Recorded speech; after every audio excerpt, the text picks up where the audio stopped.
वैशाख मास में जो एकादशी आती है उसे मोहिनी एकादशी कहा जाता है। आज हम श्रवण करते हैं इस कथा को।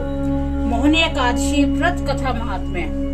धर्मराज युधिष्ठिर बोले कि हे कृष्ण जी, वैशाख मास का शुक्ल पक्ष की एकादशी का क्या नाम है तथा उसकी क्या विधि है, ये सब विस्तार पूर्वक कहिए। श्री कृष्ण जी बोले कि हे धर्मनंदन, मैं आपसे एक पुरातन कथा कहता हूँ जिसको महर्षि वशिष्ठ ने श्री रामचंद्र जी से कहा था।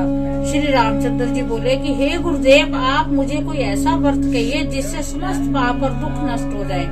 मैंने जनक नंदिनी श्री सीता जी के वियोग में बहुत दुख भोगे हैं, अतः अब आप कोई व्रत बतलाइए। महर्षि वशिष्ठ बोले कि हे राम, आपने बहुत सुंदर प्रश्न किया है। आपकी बुद्धि अत्यंत शुद्ध और पवित्र है। आपके नाम के स्मरण मात्र से ही मनुष्य पवित्र हो जाता है, इसलिए आपका ये प्रश्न लोकहित में अवश्य आएगा। वैशाख के शुक्ल पक्ष में जो एकादशी होती है उसका नाम मोहिनी है। इसका व्रत करने से मनुष्य के समस्त पाप और दुख कट जाते हैं।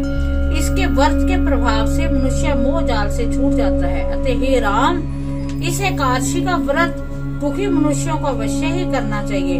मोहिनी एकादशी के व्रत में मनुष्य के समस्त पाप नष्ट हो जाते हैं। अब आप इसकी कथा सुनिए।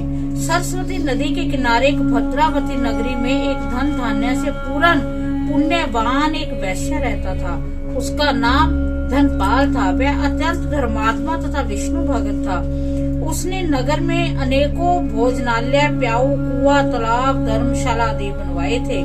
सड़कों के किनारे आम, जामुन, नीम आदि के वृक्ष लगवाए। उस वैश्य के 5 पुत्र थे। उसका सबसे बड़ा पुत्र अत्यंत पापी था। वह वैश्याओं और गुंडों की संगति करता था। वह अपना समय जुआ खेलने में व्यतीत करता था। वह दूसरों की स्त्रियों के साथ भोग विलास करता था। वह महान नीच था और देवता, पितर आदि को भी नहीं मानता था। वह अपने पिता के धन को बुरे व्यसनों में खर्च किया करता था। वह मद्यपान तथा मांस का भक्षण किया करता था। इस पर उसके पिता, भाइयों तथा कुटुंबियों ने उस घर से निकाल दिया और उसकी निंदा करने लगे। घर से निकलने के बाद धन नष्ट हो जाने पर सभी साथियों ने साथ छोड़ दिया था। अब वह भूख और प्यास से दुखी रहने लगा। अब उसने चोरी करने का विचार बनाया। रात्रि में चोरी करने लगा। एक दिन वह पकड़ा गया, परंतु सिपाहियों ने वैश्य का पुत्र जानकर छोड़ दिया। वह दूसरी बार फिर पकड़ा गया और राजा ने उसे कारागार में बंद कर दिया। कारागार में राजा ने उसको बहुत दुख दिए, उसको नगर छोड़ने को कहा। अंत में वह दुखी होकर नगरी को छोड़कर जंगल और पक्षियों को मार मार कर खाने लगा। फिर बहेलिया बन गया और धनुष्यबाण से पशु पक्षियों को मार मार कर खाने लगा। एक दिन वह पापी भूख और प्यास से व्याकुल खाने की खोज में निकल पड़ा और कौंडिन्य ऋषि के आश्रम पर आ पहुंचा। इस समय वैशाख का महीना था। कौंडिन्य ऋषि गंगा स्नान करके आए थे।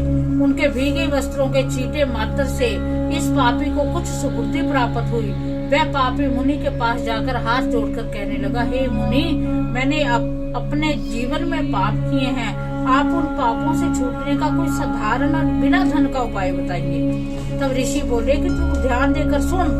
तू वैशाख मास के शुक्ल पक्ष की एकादशी का व्रत कर। इस एकादशी का नाम मोहिनी है।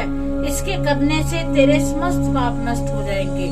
मुनि के वचनों को सुनकर वह बहुत प्रसन्न हुआ और मुनि की बतलाई हुई विधि के अनुसार उसने मोहिनी एकादशी का व्रत किया। हे राम जी, उस व्रत के प्रभाव से उसके समस्त पाप नष्ट हो गए। अंत में वह गरुड़ पर चढ़कर विष्णु लोक को गया।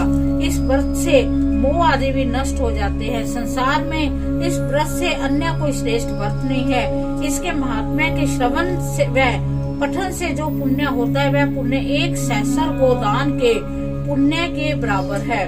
इस प्रकार जो मोहिनी एकादशी है उसकी कथा का समापन होता है। आप देखो, इस कथा को सुनने मात्र से लाखों करोड़ों व्रतों का फल मिलता है। आप अगर सिर्फ इस कथा को सुन लेते हो, उसी का आपको अत्यंत लाभ मिलेगा।